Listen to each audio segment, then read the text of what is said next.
Top 6 Most Popular Netflix Original Shows Ever. Hello lovely YouTube family, welcome back to TV Explosion. In today's videos, we're going to talk about Top 7 Most Popular Netflix Original Shows Ever. But before we start, I would like you to hit that red subscribe button so that you never miss out on any of our videos. Starting the list at number 6, Glow. GLOW from executive producer Jenji Kohan and a couple of her protégés Liv Flahav and Carly Mensch is based on the real-life gorgeous ladies of wrestling television series. Set in the 1980s, Glow sees a group of failed actresses and assorted misfits shaped into a female wrestling league by a cult flick screenwriter Mac Maron and a trust fund kid Chris Lowell.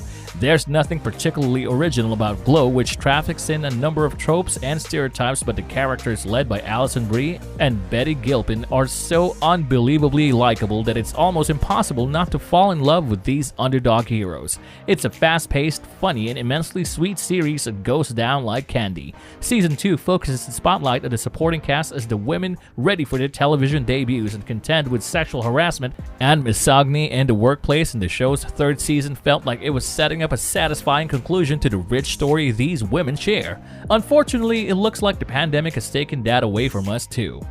Number 5. The Crown. At once intimate and sweeping, The Crown presents an inside view of the ascension of Queen Elizabeth II, played by Claire Foy in the first few years of her reign.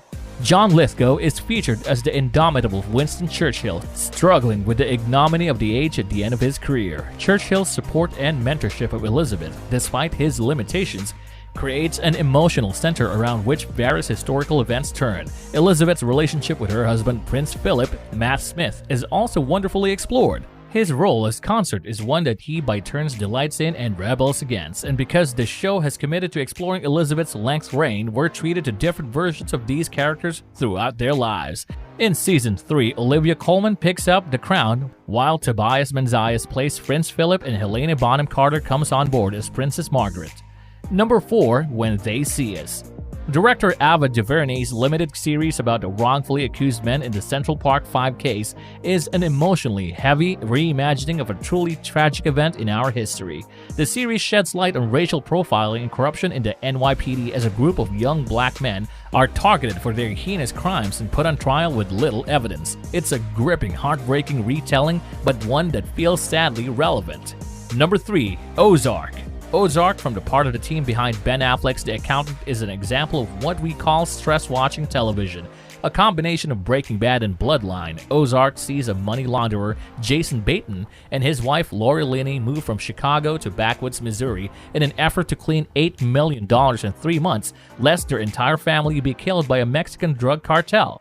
It's not a fun show and it's barely entertaining, but like Bloodline, it's the kind of series where the viewer is anxious to binge through it just to see if the antagonist will survive and how. It's a seedily well-written, well-acted series, and Bateman is terrific, but the entire point of Ozark is to put the viewer through the ringer. Number 2. Stranger Things. A throwback and love letter to the early 1980s movies of Steven Spielberg and John Carpenter, the Duffer Brothers' Stranger Things feels both familiar and new. The first season is about a boy named Will. Think E.T.'s Elliot, who is captured by The Thing-like creature and trapped in a poltergeist-like world. His mother, Winona Ryder, recruits the local sheriff to investigate Will's disappearance. Meanwhile, Will's dorky Goonies-like best friends take to their bikes to do some sleuthing of their own and eventually befriend an alien-like girl with telepathic powers, the E.T. of the series. Season 2 continued that vibe as the show dove deeper into government conspiracies and alien monsters intent on wreaking havoc on a small town, Indiana. While the show's latest season let its magnetic young cast grow up a bit, giving them more complicated villains to fight and a Soviet conspiracy to uncover. It's great PG horror, sci-fi like the blockbusters of the early 80s, and even if you didn't come of age in the era, there's something for everyone to enjoy. And topping our list at number 1, BoJack Horseman. Netflix's best series is also one of its most underrated. Set in a world where anthropomorphic animals and humans live side by side, BoJack Horseman is about a horse named Bojack Arnett, the washed-up star of the 1990s sitcom Horsing Around.